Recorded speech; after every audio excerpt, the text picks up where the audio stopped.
హైదరాబాద్లోని ఇందిరా పార్క్ దగ్గర నిరుద్యోగ గర్జన జరిగింది.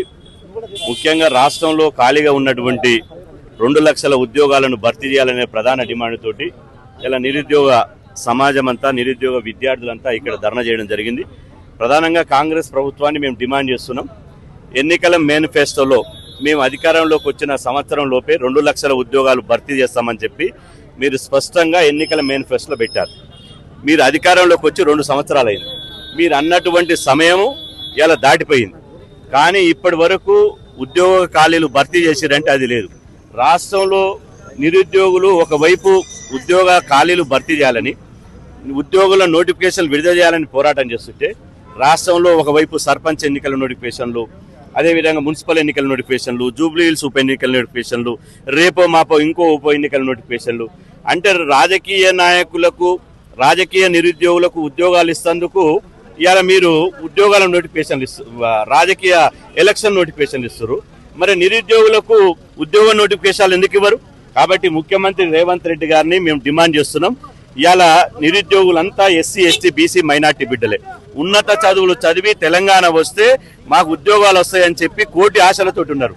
ఆ రోజు నియంత అయినటువంటి కేసీఆర్ గారిని గద్దె దింపి కాంగ్రెస్ రావాలి, మార్పు రావాలి, నిరుద్యోగులకు ఉద్యోగాలు ఇస్తంటేనే కాంగ్రెస్ పార్టీని అధికారంలో తీసుకొచ్చారు. కానీ అలా అధికారంలో తీసుకొచ్చిన తర్వాత ఏరు దాటక ముందుకు పోవడం వల్లే, ఏరు దాటినాక పోవడం వల్ల అనే చందంగా మీరు ఇచ్చినటువంటి హామీని నిలుపుకోవడం లేదు. కాబట్టి మీరు గనక ఇప్పటికైనా ఉద్యోగాల నోటిఫికేషన్లు ఇస్తే కాంగ్రెస్ ప్రభుత్వం బతికి బట్టగడుతుంది. లేకపోతే రాహుల్ గాంధీ రాష్ట్రంలో ఎట్టడుగు పెడతాడో, ప్రియాంక గాంధీ ఎట్టడుగు పెడతాడో చూసుకుంటాం. ఎందుకంటే ఇవాళ రాజకీయ కురువృత్తులు లేవలేనోడు, లేచిరానోడు, రేపో మాపో చావుకు చివరి చూపు చూసినోడు కూడా రాజకీయ నాయకులు అవుతున్నారు. అయ్యాల ఎన్నికల నోటిఫికేషన్లు, జూబ్లీ హిల్స్ ఉప ఎన్నికల నోటిఫికేషన్లు 6 నెలలు ఖాళీ అయితే 6 నెలల్లో నోటిఫికేషన్లు ఇచ్చారు. మరి ఇక్కడ ఉద్యోగులు వాళ్ళు సర్వీస్ అయిపోయి 65 ఏళ్ళు దాటి ఇవాళ ఉద్యోగ ఖాళీలు ఏర్పడితే ఎందుకు భర్తీ చేస్తలేవు? ఎప్పుడైతే రాజకీయ నిరుద్యోగుల మీద ఎట్లయితే నోటిఫికేషన్లు ఇస్తారో ఉద్యోగాలకు కూడా అది ఇవ్వాలి. ఇవ్వకపోతే మాత్రం ఉద్యోగుల పక్షాన బీసీ సమాజం ఉంటుంది. ఖచ్చితంగా నిరుద్యోగుల కోసం మేము కొట్లాడతాం.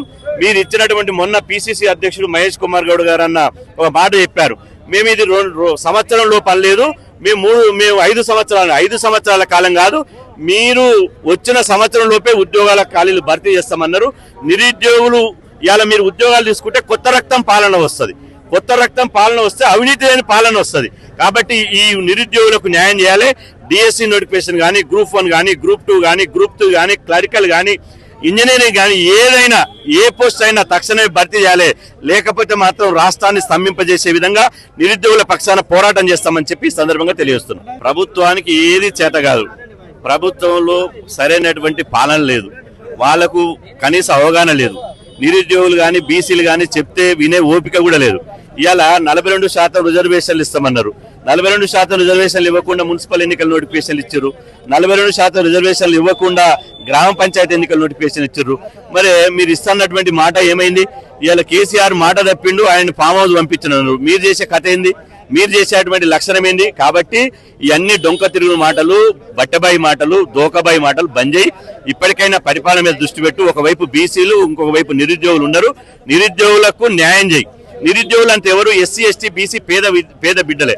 కాబట్టి ఖచ్చితంగా వాళ్ళకు నిరుద్యోగులకు ఉద్యోగాలు ఇచ్చే వరకు 42% రిజర్వేషన్ సాధించే వరకు మేము పోరాటం చేస్తాం. ఇప్పుడు జనరల్ స్థానాల్లో నిలబడ్డటువంటి బీసీలను గెలిపించాలని నిర్ణయం తీసుకున్నాం.